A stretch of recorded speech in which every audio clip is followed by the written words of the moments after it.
don't have to tell most of you communicators who are watching this video how difficult it is to get messages to employees, messages that stick. There are so many channels today, so many emails crowding our inbox. How do you come up with a communication strategy that lasts, that employees will actually remember? I asked Linda Dulye, a noted internal communications strategist, this very question. Here's what she had to say. So let's talk about what makes employee communications pop, work, connect, and what are three things that I would advise someone who's listening in, watching in, to think about adapting into their own organization.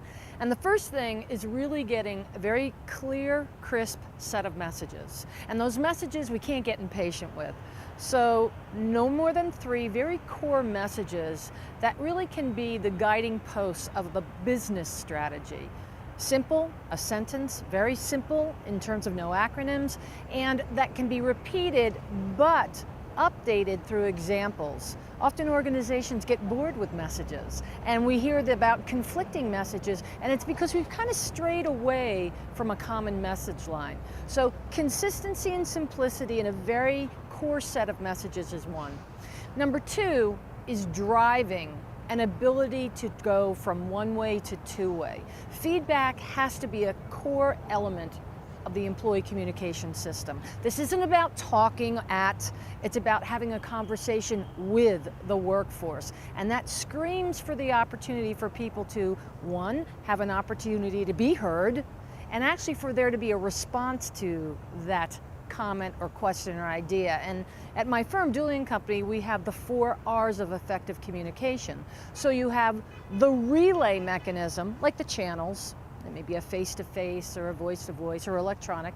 You have the relate, which is the message component. And then you have what kicks it from one-way into two-way, receive and respond, receiving feedback and responding to that feedback. So really, really integrating those 4 R's of effective communication is what will turn and turn high performance out of the employee communications process intact. The other and the third most important factor I cite is communal ownership. Every person who has a badge in that organization is responsible for promoting communications. This isn't about the corporate communications or HR group. It's not about the executives up there in the corner offices with the nice rugs. It's about every single member of the team, and the team is the workforce team. And that I need to know that and that I need to do it are 2 of the toughest things. You have to build, number 1, that feeling of ownership, of exchanging information, and number 2, holding people accountable for doing so. It's my responsibility, not just the top leaders, not just the communications folks.